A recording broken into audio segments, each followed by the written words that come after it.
Imran Khan mentioned Asim Munir and how he's responsible for this, and he's really upset at Asim Munir. He said, if they do something to me, he's the one responsible. I said, they won't. They won't dare do anything to you. What did you guys discuss, and how is his condition? He started by saying that they have tortured me. First time I saw him so disturbed. Why are they getting stricter? Is it becoming more of a threat to them? He's standing up for the rights of the people. So whichever one you want to give up, because he's never asked for himself. If they decide to do something to him, can you elaborate on this? Our other sister, Noreen Niazi, the policewomen dragged her from her arms and her hair. How do democracies justify their own stance when they do it selectively? What they are fearing is not Imran Khan. What they are fearing is people asking for their rights.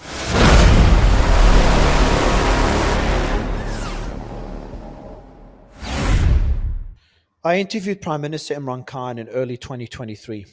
Months later, he was in jail, the former leader of a country jailed. And the charges, if you go through them, they're ridiculous. Now it's been over 2 years he's in jail, and it's only getting worse. He's not allowed to see his family. He's in solitary confinement. And he's describing in this latest statement, he said he's being caged like an animal.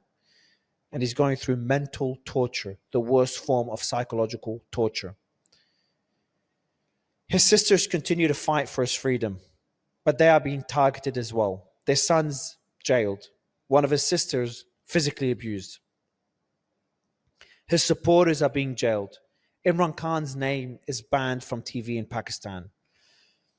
And today the military establishment put out a statement directly threatening Imran Khan. They said the following, they said, "Who are you? What message do you want to give? Who do you think you are?" to the former leader of a country, of a democracy, of over 200 million citizens. They said they'll also come out and fight bare-knuckled. Again, that's the military establishment of a supposed democracy. There's also deepfake videos floating around of Imran Khan's sisters making various statements as they try to taint the image of the Prime Minister and his sisters. Yet the Prime Minister's support and his political party's support in Pakistan is sky high. A support that most political parties around the world never get to see. So today I'll sit down with two of his sisters, Alima Khan and Dr. Uzma Khan, who saw him just a few days ago, which will probably be the last time a family member sees the Prime Minister for a very long time, based on the military's latest statement.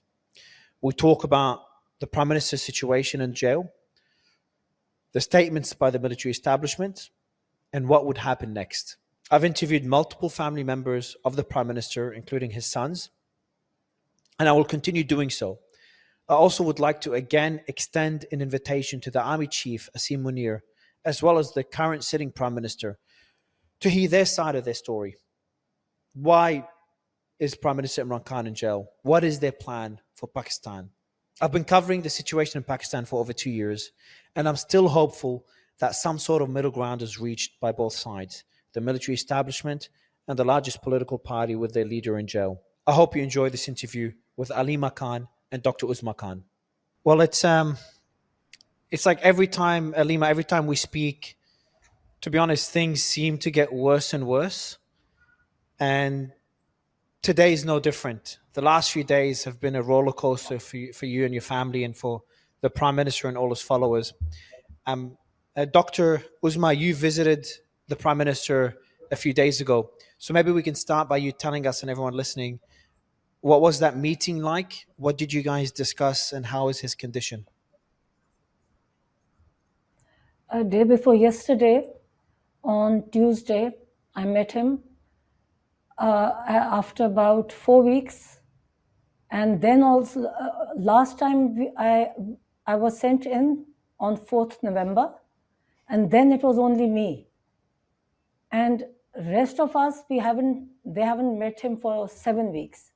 Since 16th October. So, and these meetings, you should know, these meetings, they are just hardly 20 minutes, and we don't have a watch, but around 20-25 minutes. And they are so short. And before they finish, the policemen around us, they keep telling us, please get up, please get up. So the last few minutes is like we are in a rush to get the last words out of him.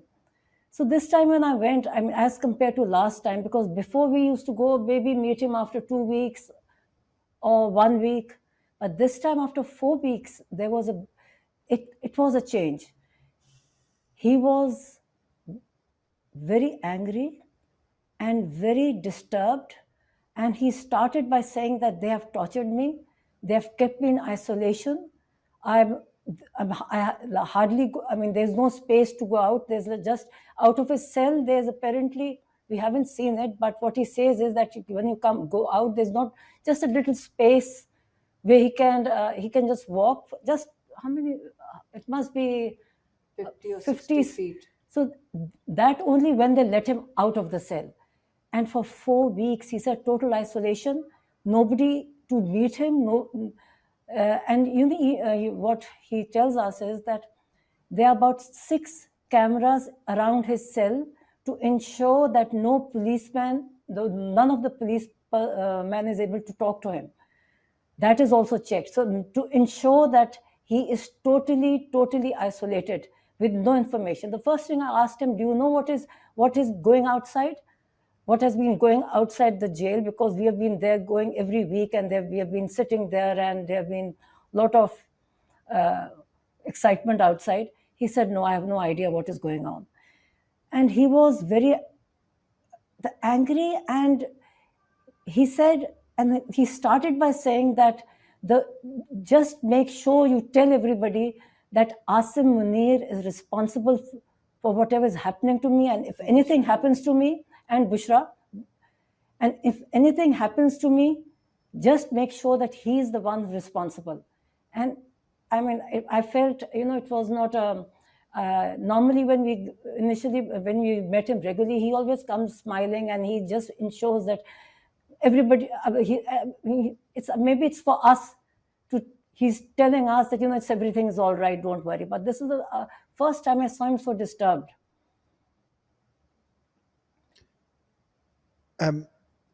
So, and I agree with that last point you made, because he's usually the one, and when we speak with me and Alima, when I spoke to his sons, he's always the person that's assuring you, his family, that everything's okay. Why do you think this time he's not smiling? He's angry, as you said earlier. What changed this time around? What got him angry, in your opinion? Normally every time when he comes, he's always smiling. He gives us a big smile, and he's as if he's coming out of his own bedroom. But this time he told me, he said, he's telling me that, this mental torture is worse than this mental torture from solitary confinement is more, it's worse than the physical torture. And he kept repeating it. And he specifically asked me to go out and tell everybody that this person is responsible and if anything happens to me, he is responsible. And then quickly, afterwards I gave him a quick brief. There's not enough time. Actually, the time is so short. I gave him a quick brief of what happened in the last 4 weeks. And he gave me instructions of what to tell his people, what to tell his party, what to tell his followers outside. And I was also disturbed after that, because I've never seen him so angry and so upset before. Me and Alima have spoken about why they are doing this, why they're putting him in solitary confinement, why they are slowly reducing his family being able to see him. And what we concluded, same when I spoke to his sons, is that they're trying to break him. And based on what you're telling me right now, I wouldn't say they're breaking him, but it's starting to have a toll on him, taking a toll on his mental state. And we also have an update now, and we're going to talk about it in a bit, that they're going to completely block his family from seeing him. Miss Salima can't see him already because she was always getting his message out to the world, and she was targeted legally. And now you've also been banned from seeing Imran Khan again because you're also passing his message to the world. Why are they doing that? Why are they getting stricter? Is it becoming more of a threat to them? He himself told me this time. He himself said, They are trying to break me. I will tell I'm not going to break.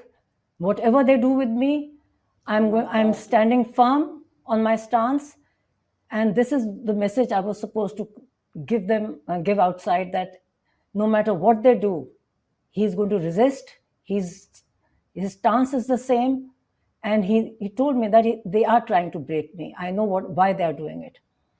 Alima, Mario, if I step into this, you see, the thing is, the a microphone, lot of Alima. times people have a lot of times people have come up to us regularly and said, I wish you'd find a middle ground. And I've asked a lot of people this, because they says, we just want Imran Khan out. Can you not find a middle ground with Asim Munir?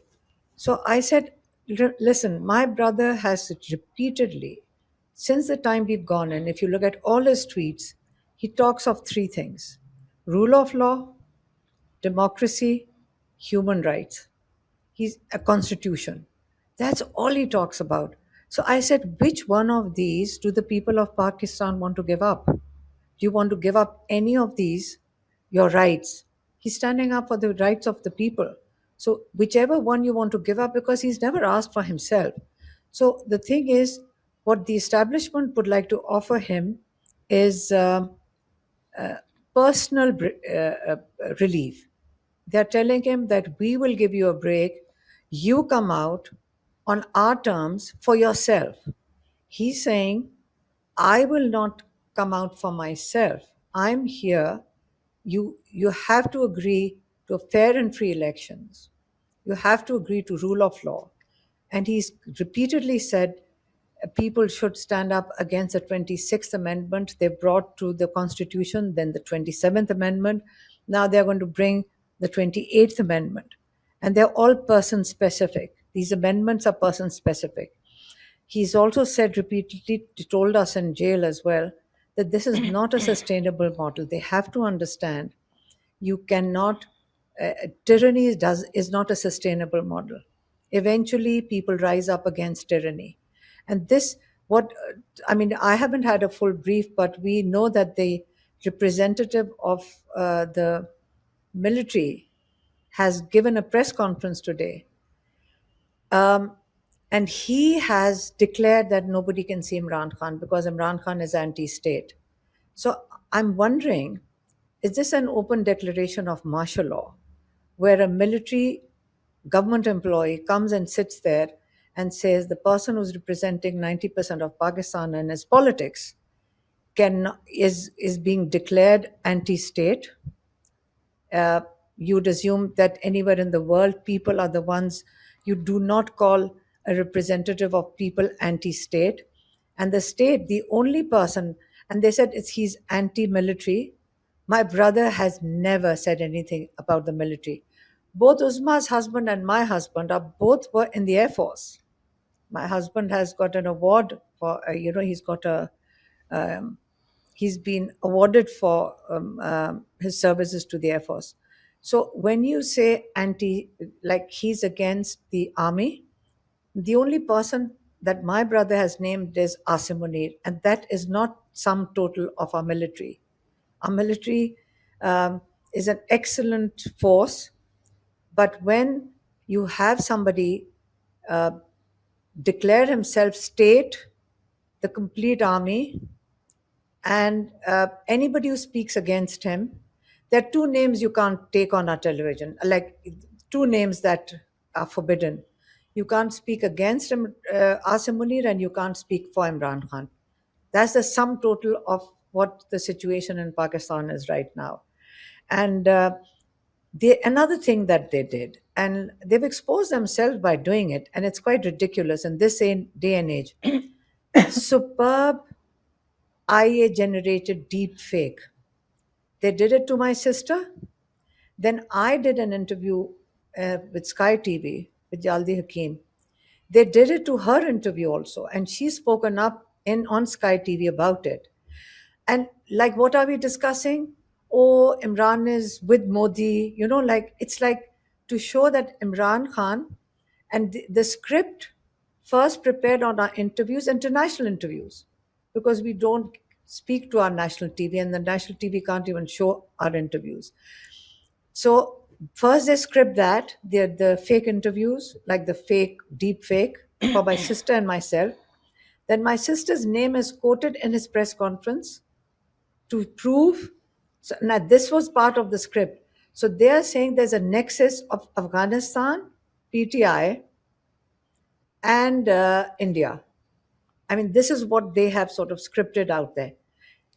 Now, it can't get more ridiculous than this. And the sad part is that we, Pakistan being a member of Commonwealth, and you're from Australia, and Australia is a member of Commonwealth, and I have raised it a few times. How can such tyranny against the people of Pakistan and being a member of Commonwealth? What's the point of being part of an organization like Commonwealth? What's the purpose? UK heads the Commonwealth. There are, I don't know, 40, 50, 60 countries in this.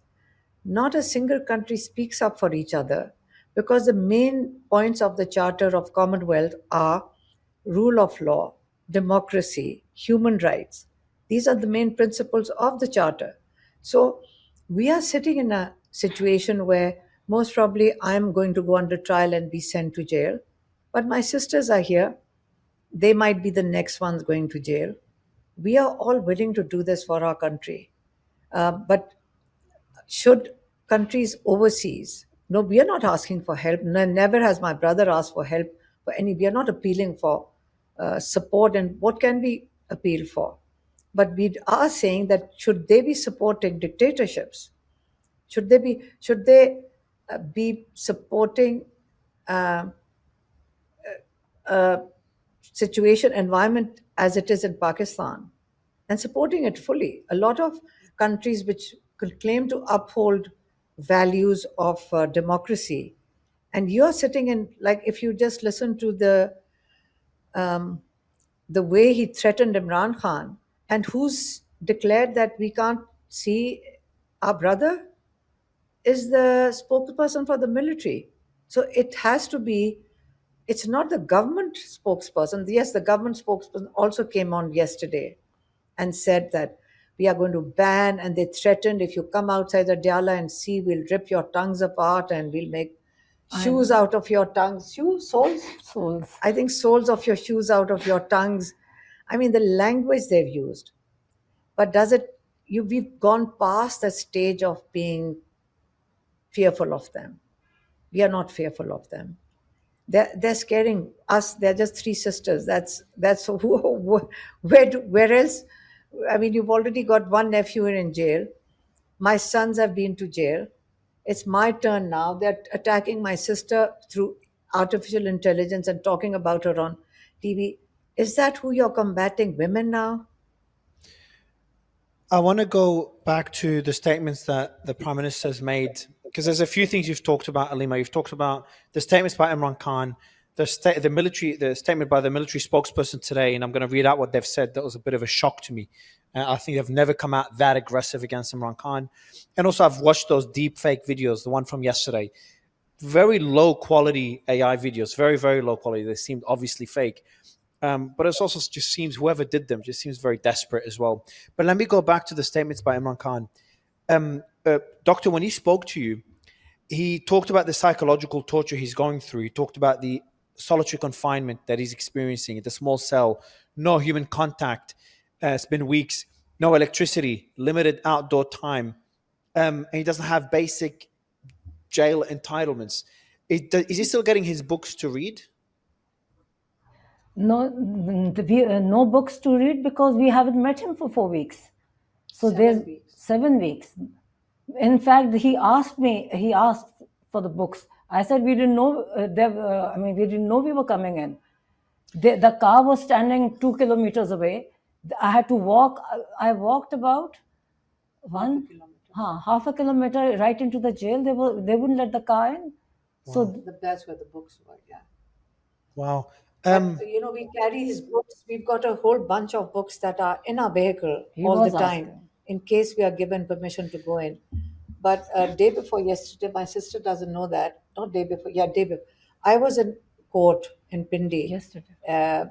yesterday, and we handed over about 11 books to the judge over there and requested him to have them sent to jail. So there's a probability that he might get it, or if the judge is able to manage to have them delivered. So the only thing that Imran Khan ever asked for is either, as we've always said, is either to speak to my children, he wants to speak to his sons, or he asks for his books.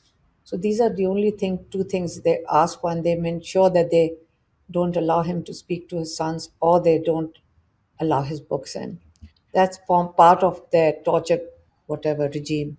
There's two statements that he's made that I want to focus on. One, he said pretty explicitly, if something happens to me, it's the head of the military that is behind it. Army Chief Asim Munir. That's the first time he makes this statement. Is he starting to worry for his life? Because Alima, I think it was you that said it as well, that what we're seeing right now, the fact that they've kind of kept him isolated for so long, all these rumors were swirling around. You made it, I think it was you, Alima, that said that this is not an accident. This is more like a test run if they decide to do something to him. Can you elaborate on this? Because it seems now your concerns, and again, sorry, I don't want to seem insensitive, but your concerns that this is something more sinister being planned are starting to become more apparent.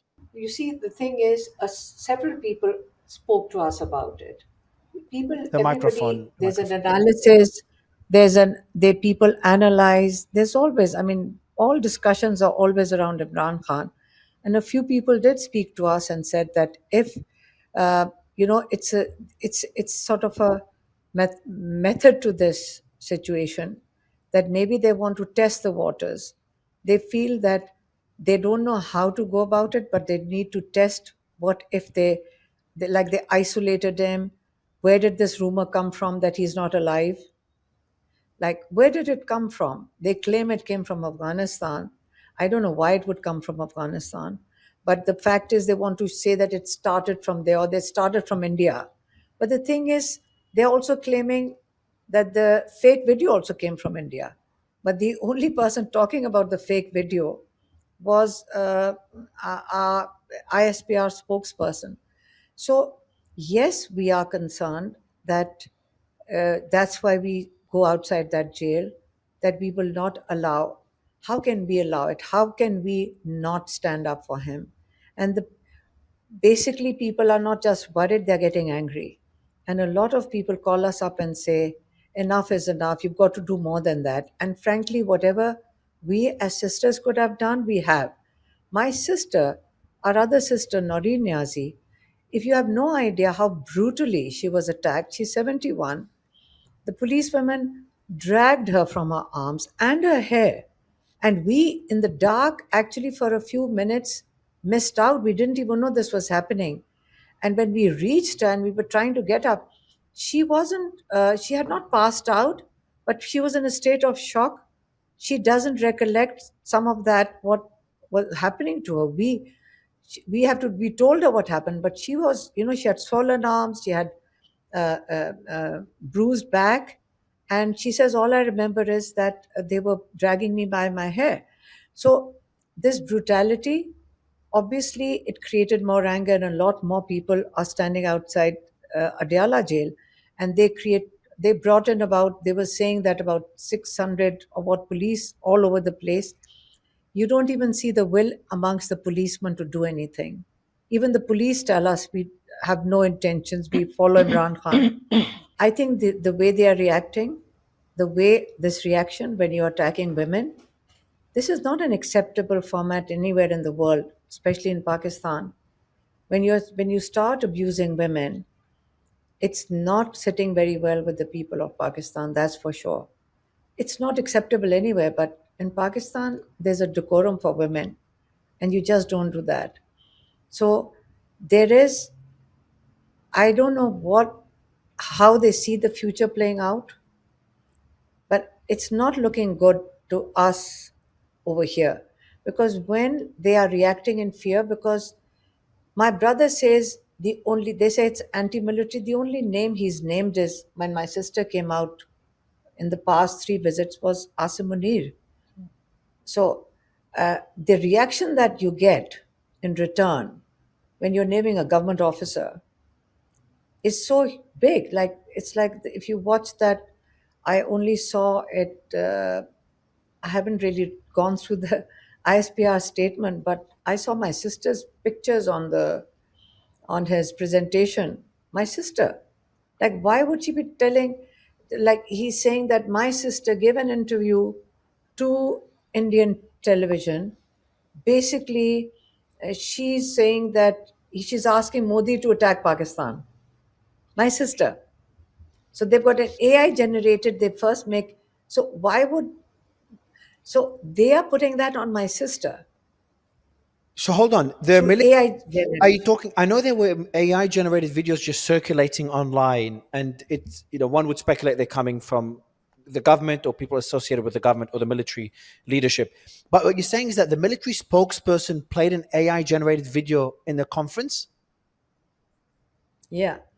No, he said they showed. Well, I don't know if they played it because I didn't see the content, but I've seen somebody sent me that they're talking about my sister, saying that to prove how anti-state all of us are, we are Wow. anti Pakistan, anti whatever, because we are in with Modi, and my sister saying that Modi should attack Pakistan. That is crazy. That's one of the AI generated videos. And that's my sister who was the one who was dragged. So, what I'm saying is the level of desperation is they've turned it on us sisters and generating these deep fake videos. Why Dr. Alima mentioned how Imran Khan mentioned in the last few statements, he talked about Asim Munir and how he's responsible for this, and he's really upset at Asim Munir. Now, the Asim Munir's leadership is painting it as if Imran Khan is talking about the military. Now, as you said, the military is 600 and something thousand personnel. Asim Munir is one person, and Imran Khan has an issue with Asim Munir, not the military as a whole. But why is he talking so openly now about Asim Munir? Why? And because this is likely why the press conference came out, because Imran Khan is a lot more vocal against Asim Munir. And I'm assuming that's concerning Asim Munir as well. The, the whole press conference reflected desperation, and they were just trying to deflect it on the state. They were not saying it's Asim Munir. They were mainly saying it was he is anti the Military. whole anti-state, anti-military, and anti-Pakistan. And and everybody knows, not only them, everybody knows that he always mentions this one person because it's a fact. The reason is everybody in Pakistan knows all these politicians, the way they are totally controlled, suppressed by him. Yeah. The fear is there. They can't make their own decisions. The prime minister even has to ask his superiors before he answers for anything. So we're a situation now where Imran. Everybody in Pakistan is very well aware that the fear is coming from. You see, everybody in Pakistan is very well aware. You can ask anybody that it is a dictatorship because everybody is fearful of one man. That's a dictatorship. It's not a system. Nobody's fearful of the prime minister right now. Although they all piggyback riding on it and needing to blame even if they do something, they say, it's not in our hands. We've got orders from the top. So what is above the supposedly elected government? So they have to pass. The fact is, he's got 5-year extension for what? 5-year extension, and I think plus. So it's a military. Why your extension? Now he's in control of the whole military. The judiciary is already subjugated through these amendments. So it is a dictatorship. And so one man is always responsible for a dictatorship. So it's not a whole system. True. Now, what I'm worried about, and Alima, in our previous discussions, I've kind of hinted at that concern, is that it keeps escalating and boiling over to So to what? What's next? Because right now we've got Imran Khan a lot more vocal about Asim Munir, and the military a lot more vocal against Imran Khan and making threats and blocking you from seeing him. And some people are talking about what we just saw now as a test run. And obviously, if they do something to Imran Khan, you said to me, Alima, that they will not touch him because everyone will be very upset and the people will probably be on the streets. I can't remember if you said that, but I would say that most likely people would protest, would be on the streets if we find out something happened to Imran Khan. So then what next? What do you expect them to do next? And what can Imran do if he's not able to see any of his sisters, anyone else? I think this press conference today, from what I'm gathering, it's like they're setting a stage to prove him to be anti-state, anti-Pakistan, and more like a traitor, to portray him like a traitor. So what, like, we haven't done an analysis. Most probably the whole social media will be gathering the analysis and trying to understand the objective of today's press conference. Is like as if they need to, it's a very outdated, we've discussed this before. This is a very outdated script.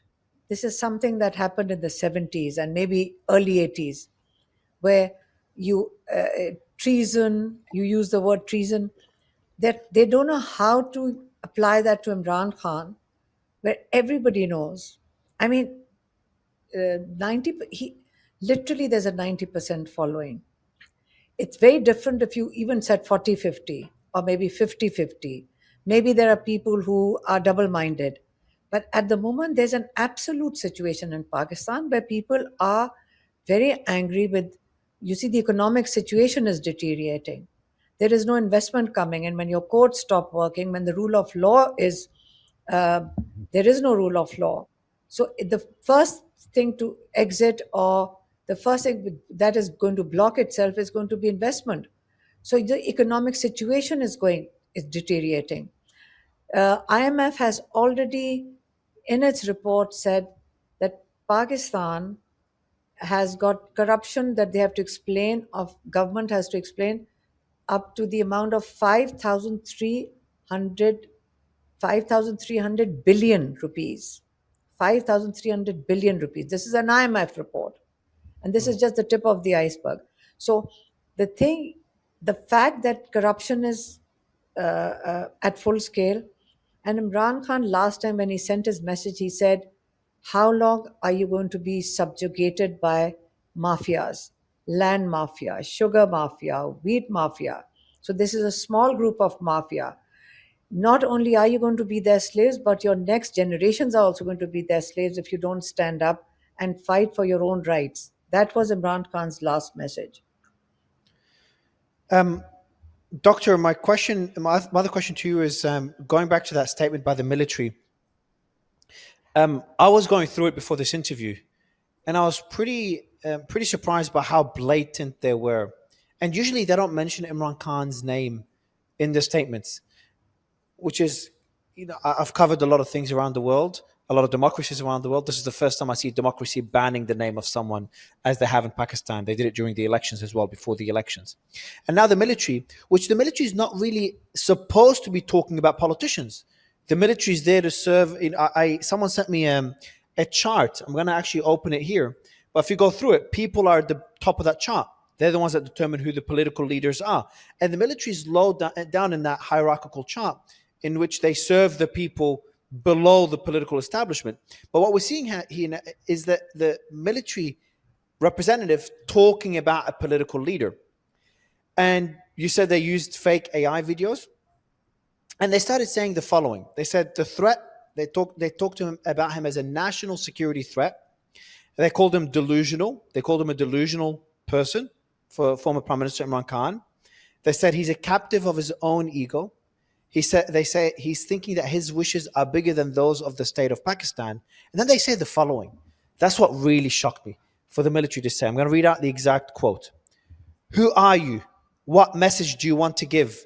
Who do you think you are? And later they say, then we will also come and fight bare-knuckled. There should be no doubt about that. What do you make of these statements? What I said there, the message Imran Khan sent out was that they are mentally unstable. So He is. Asim Munir. Asim Munir, And yes. this, everything seems that he is directly supervising this press conference. The reaction is basically by him directly, right? And is using the institution to defend himself. How far do you think he will go? Personally, I think he's so desperate he'll go to the extreme. What is And the this time, Imran Khan also said this time, he said, this is why he said that the way things are going, he said, if they do something to me, he's the one responsible. So I said, no, they will not. Don't even talk about that. He said, no, but listen, when he says that, when he starts saying like this, like if they do something to me, I said, they won't. They won't dare do anything to you. Do you think they may? But this is. I don't know about them, but him. Do you think Asim Munir will? Him. Sorry. When I say them, I mean Yes, Asim Munir. When I say them, so I apologize. I mean Asim Munir and anyone executing his orders. But I'll be more clear. Do you think he may do that? Do you think the likelihood has increased in the last few days, considering how, as you said, how desperate he's become? I think this is his wish. He wants to do that.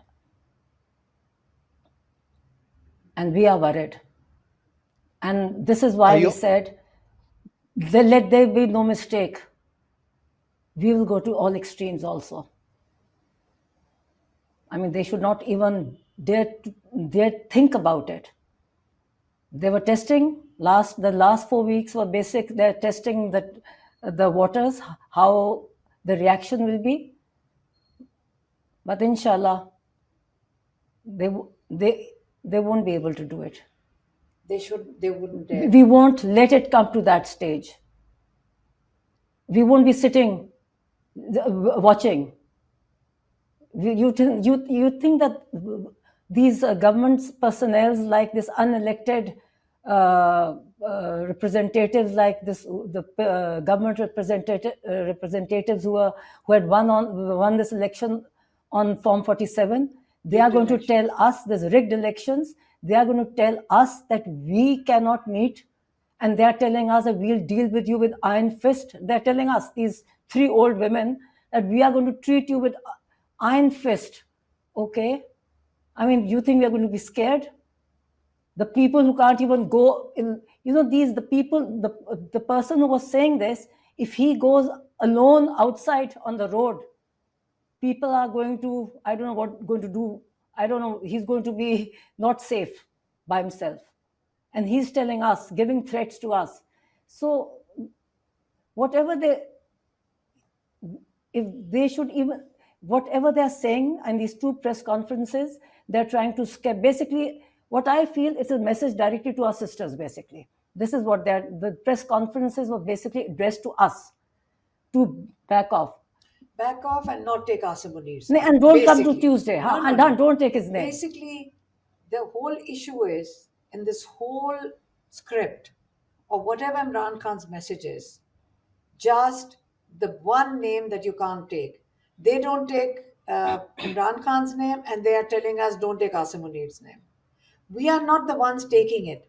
Imran Khan's message is our responsibility, and it is our responsibility to communicate it as he wishes. That's all we are doing. It's our responsibility. Communicating, it's a big responsibility, and we have to communicate it as he's asked us to do. Are you worried about you and your family being targeted further? So, Alima, you've had your 2 sons go to jail for a period of time. They were essentially kidnapped in the middle of the night. Me and you spoke, I think, a day or 2 after that happened. You've also got, Uzma, doctor, is it your son or your sister's son that's currently in jail? Is it your son? My sister's son. Your sister's son. Our sister's son. So you've got your sister's son who's currently in jail for, I think it's a very long sentence. He's not being treated well in jail. Your sister was physically assaulted. Alima, you're being threatened. You were in court again recently. You're being threatened. I can't remember what the charges were. Some stupid charges because you're taking Imran Khan's message to the world. And doctor, as Alima said, you could be next. Do you worry they could escalate the pressure they're putting on you as a family? Because my question would be, is that if Imran Khan is now isolated, if they continue jailing the family or silencing the family one after the other over the next 6 to 12 months, which I hope does not happen, um, I worry. My question would be like, what could you do if they continue silencing you? Already, the media is too scared to talk about this. I don't think they're allowed to run any of your interviews. Most people I speak to that are Pakistani, especially ones that live in Pakistan, are worried to say anything negative about Asim Munir. But secretly, everyone's like, happy about me talking about Imran Khan. But more importantly, they talk positively about Imran Khan, but that's privately, not publicly. If they continue this process, especially silencing you as a family, what would be your next step? Mario, when you were mentioning all that is happening in Pakistan, what's happening, what really makes me very sad is the global reaction to it. When things like this happen in a country like Pakistan, and when President Trump turns around and says, like, this is my friend, how do democracies justify their own stance when they do it selectively? So, in this global age, things, as I said, I don't know how it's going to be going down the road for other generations and younger generations. I think it's going to be a completely different world. Our world, I think we are too old. Maybe our generation or people older than us, even, they should realize that it's a changing world. You can't go around with different sets of standards for different countries. Either, shouldn't it be, it's much better to be very honest and say, listen, we want to have a transactional relationship with the country. That's fine. Like, we are going to do business with this country. That's fine. But don't say that we are also champions of human rights and we support democracies. And this is the time when countries like Pakistan, and there are other countries also, we are not the only one. It's 250 million people. I don't know. We are not in the same situation as Africa. We are in a much better situation. Our population, because we had a leader like Imran Khan, he's created a lot of awareness amongst people to stand up for their rights. So what they are fearing is not Imran Khan. What they are fearing is people asking for their rights. That's that's why a small mafia fears. What if these people stand up and say, where's our share in this country? When 250 million people become aware they want to have a share and a right in Pakistan, that creates a lot of fear amongst a small mafia that's benefiting from Pakistan. So Imran Khan is the person who's leading the 250 million people and standing up against a very small, shrinking group, by the way. It's a shrinking group. It's not fashionable anymore to be part of a mafia. Police is not willing to be participant in this. Military personnel are not willing. I'm telling you, when the time comes for them to shoot their people, it's not going to happen. And that's why, inshallah, whatever comes forward, comes ahead of us, we always believe, we have a strong faith that if our time in this world is up, as Imran Khan says, and this is the belief that we all have, then it's over. But at least when we leave this world, we feel we participated in something bigger than ourselves. And we are following our brother in that. And we are very proud of him that he stood up for something on principle. He's awakened the whole nation, which is much bigger than having any government. He should be, but the fact that he's being tortured through solitary confinement is so wrong, and everybody should talk about it. It's internationally against all principles of human rights. It's nationally against our law, and now they've just decided. Military spokesperson has said the punishment for bringing out, like, to Imran Khan for him mentioning him, Asim Munir being responsible for anything happens to him, is that now all visits are going to be banned. They are being banned by the military spokesperson, if you have made note of that. He is going to ban and put Imran Khan in 100% solitary confinement. Dr. Uzma is not going to be allowed in because she also brought Imran Khan's message out. So I wanna go through a statement that also the military spokesperson said, Alima. He said we need to understand how this narrative is working, and unfortunately, how it is working in deep collusion with external actors. You've also talked about how the AI videos trying to paint you, again, really badly made AI videos trying to paint you and your sister as colluding with the Indian government. I don't know if they did it with Afghanistan as well, saying things like we need to bring Asim Munir down, something along those lines. Can you tell me more what they mean by that statement in terms of referencing a deep collusion with external actors? What are they trying to do here? This India, Okay. India. So, uh, uh, you have to keep in mind that Imran Khan, I said it to some of the journalists. I said, before you were all born, Imran Khan was a global figure. He's really loved in most of the cricket playing countries. The people know him I knew him in as a, all I knew him cricket playing as countries. because in Australia cricket is popular. I knew Imran Khan as a kid before he got into politics. I knew him well. Yes, yes. So same as the case in India, and uh, so some of the channels which were contacting us saying that people are so worried if something has happened to Imran Khan that they are demanding it of their, I suppose, their TV channels. I don't know which channels are which channels, but the fact is that there's a huge population which goes beyond borders with Imran Khan. So, and there are a lot of Pakistanis that go on air, who sort of go on air on Indian television. A lot of people in Pakistan will speak on Indian TV, but they took my sisters. Somebody had called her. She spoke about it. Imran Khan's condition, basically. They were asking if Imran Khan is okay. Is there any news on Imran Khan? They make a ridiculous video on my sister, and the speed with which that was spread everywhere.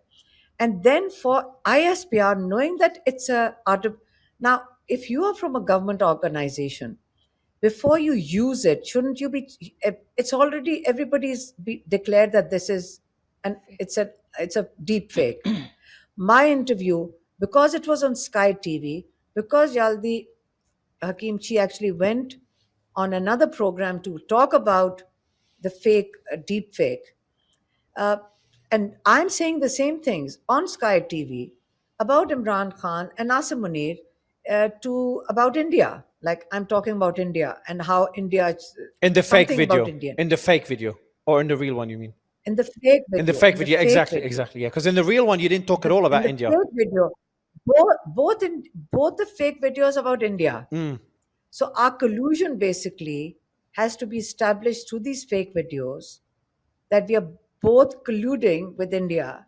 And this is the external forces. I mean, it's a very bad script, to tell you Yeah, the truth. yeah, I can see. The last, And it's so irresponsible on the part of a representative of our military to sit on TV, on with all the media, and use that fake video. yeah. The last thing that happened, it kind of a positive development, and that was a letter sent out to Marco Rubio, the U.S. Secretary of State. So that was sent by 40 U.S. lawmakers, and it says the following: They expressed concern of the transnational repression and worsening human rights crisis in Pakistan under the military-backed government of Prime Minister Shahbaz Sharif and Chief of Army Staff Asim Munir. That was 3 days ago. They voiced concerns over the quote threats, intimidation, and harassment of even U.S. citizens and their families in Pakistan who spoke against the regime. So the regime is now no longer targeting Pakistanis alone, but according to the letter, even U.S. citizens, which most countries would not dare touch, are apparently being threatened by the regime. I'll read out one more quote here. We write to express urgent concern for the escalating campaign of transnational repression and worsening human rights crisis in Pakistan under the military-backed government of Prime Minister Sharif and the Chief of Army Staff Asim Munir. In recent years, US citizens and residents who have spoken out against authoritarian abuse in Pakistan have faced threats, intimidation, and harassment, often extending to their families in Pakistan. These tactics include arbitrary detentions, coercion, and retaliatory violence, targeting diaspora individuals and their relatives.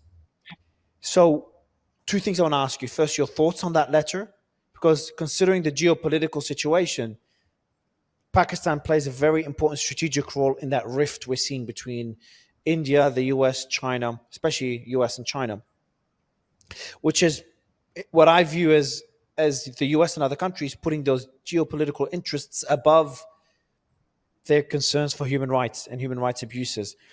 But I want to get your thoughts on that letter and also the comments on the letter of how the government or the military establishment or the authoritarian government is targeting Pakistanis that are also dual citizens. You're right, Mario. We are a victim of our geopolitical location.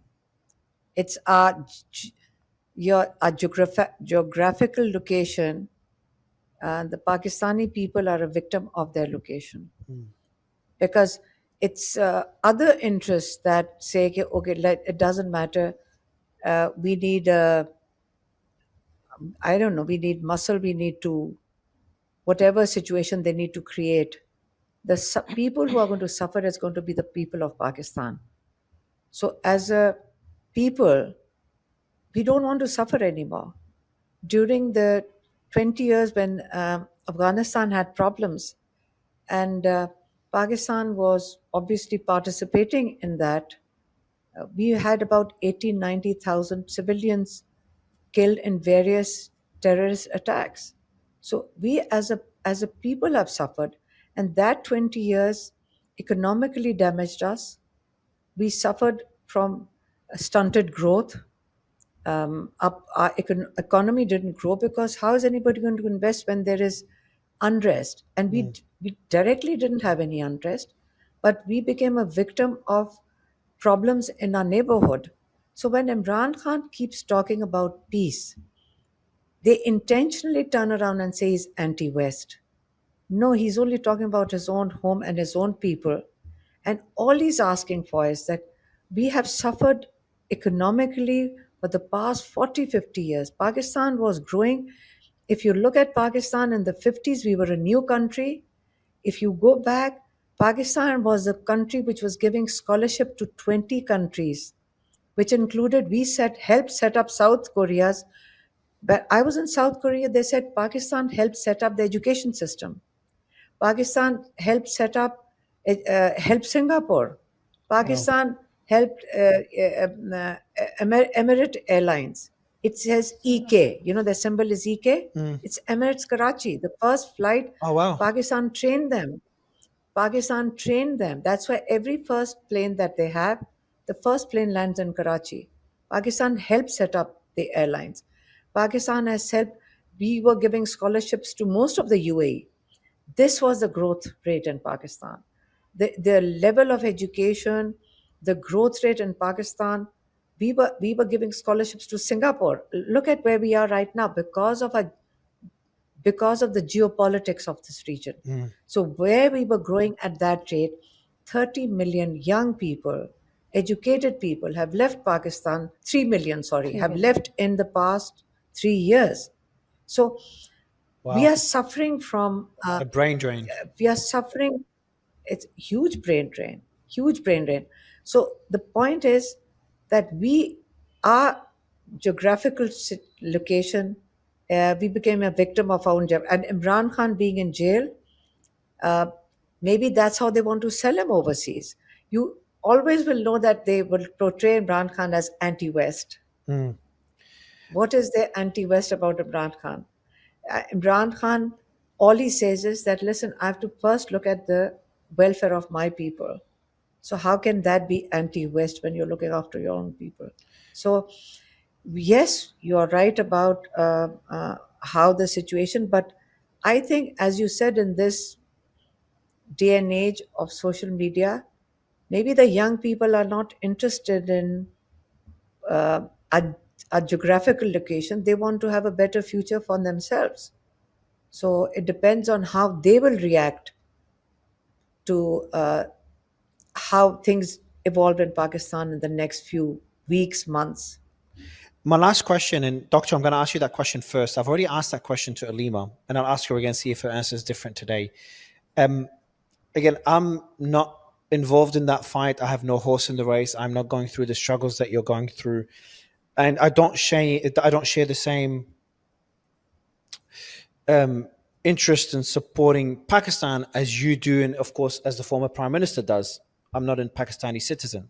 So for me, I'll ask this question as an outsider and without having the same connection to the people as you do.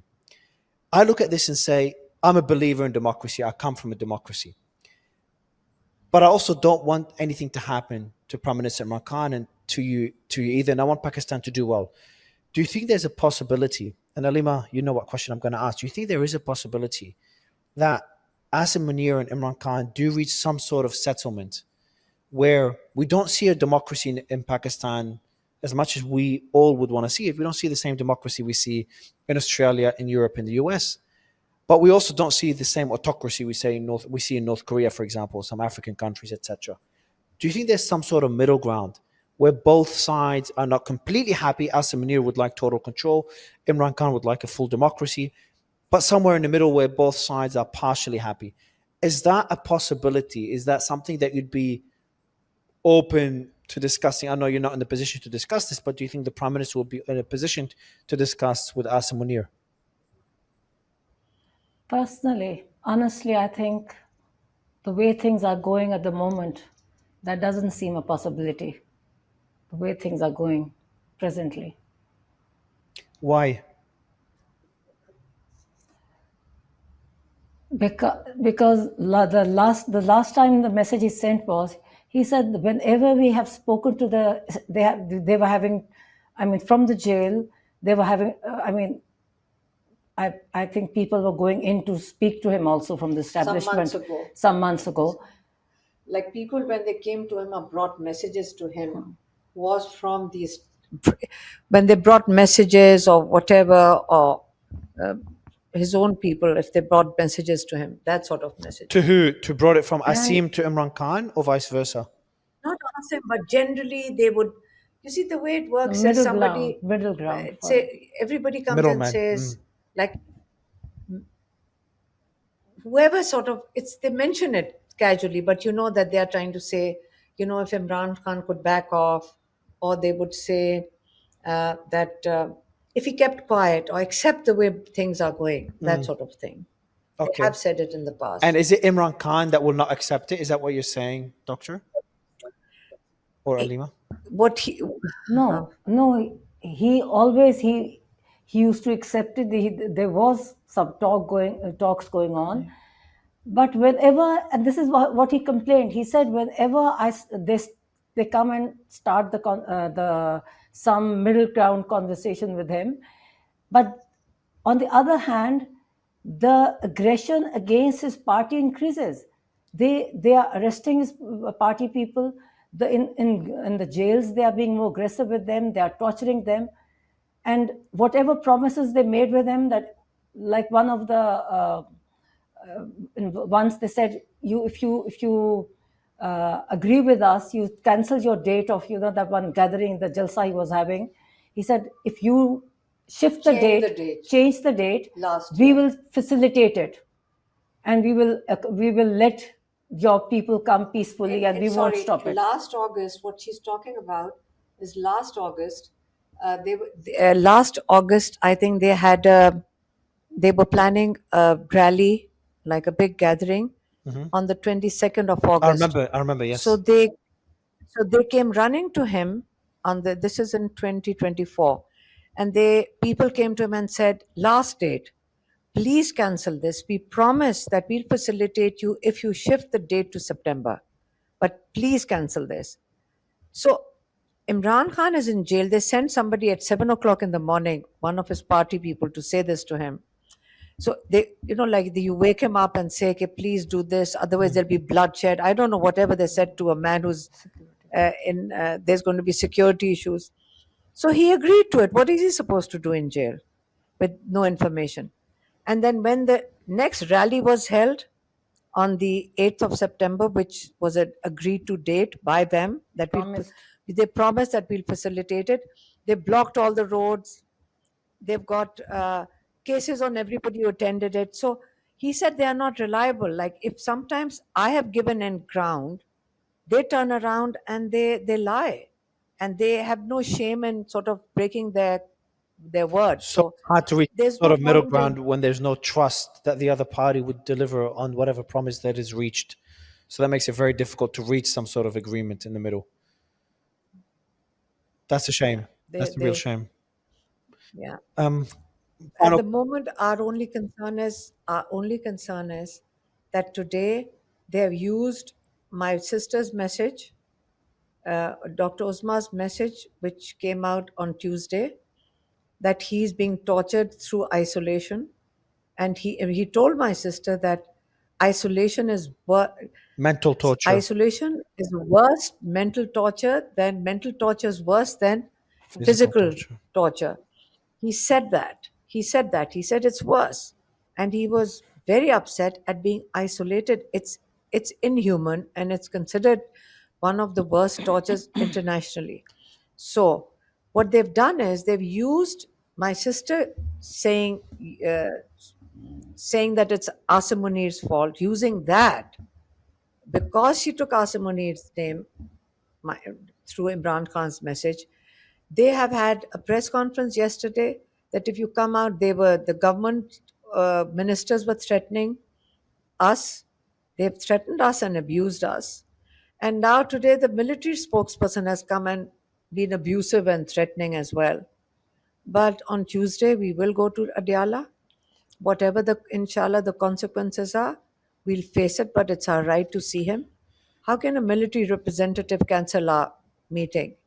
So we will go there, I'm going to add one more question. inshallah. I'm going to, if you don't mind, one more question. If the chief of the military, the army chief, Asim Munir, sits down with you right now and says, Alima Uzma, I would like some sort of settlement where your brother could get out of jail, but I continue ruling the country and my immunity in the constitution will remain there. Is that something that you would be open to discussing and would you accept? And obviously, you're not in a position to accept it. And the same question for your brother, Doctor. You were the last person to speak to him. If he's sitting with Imran Khan right now, do you think this is a discussion that you would have with Asim Munir, and do you think this is a discussion that Imran Khan would have with Asim Munir? Hypothetically speaking, because I know it's a very tricky question. Well, actually, Imran Khan is in jail. If Imran Khan is in jail, if Asim Munir has to say anything to him, he can just go to the jail and he's his prisoner. If he has anything to say, he could have gone to jail and spoken to him. But we seriously don't understand what the issue is. Is Asim Munir doing this for Pakistan? We'd like to understand, why would you declare Imran Khan a traitor, a security risk? How is Imran Khan a security risk? So, what are these It is, terminologies that you're using but Ali, against Imran Khan? it is. We know, and as an observant, it's a bit obvious that it's about a power grab, and Imran Khan is a threat to Asim Munir's hold on power. That's how I see it, and I think most people on the outside would see it, and I think people on the inside, I assume, would see it. So we know this is the issue. This is why some sort of settlement, if there is one, and I'm not brokering one, I'm just thinking, I'm trying to understand where you're at. If there is some sort of settlement, I think it has to include Asim Munir maintaining at least a big portion of the power he currently maintains. And I'm not sure if this is something that's even acceptable for Imran Khan and for you as a family. No, I think if there's a conversation that he needs to have, he can always have it with Imran Khan. No, definitely not with us. We are only the messengers who bring out his message, and we highlight his plight or his situation. That's what our role is to bring out his message. It's the authenticity. We have a big responsibility to make sure that everything that he said, when one of us comes out or when we are collectively there, we come out, we go through the message and we correct each other if we have missed out on anything, and then we formulate the message, ensuring, because we don't have a pen or a paper over there, So we all collectively try to remember it, and then we collectively put it together. So we are only the messengers. If he has to say something, Asim Munir can say it to my brother in jail. He can visit him in jail.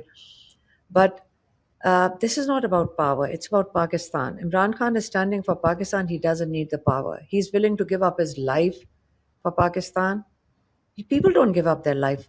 We don't want him to give up his life. But he has said it repeatedly that, and you have to believe Imran Khan when he says it. And if you see his face, you'll see it. He says, I will never bow to tyranny.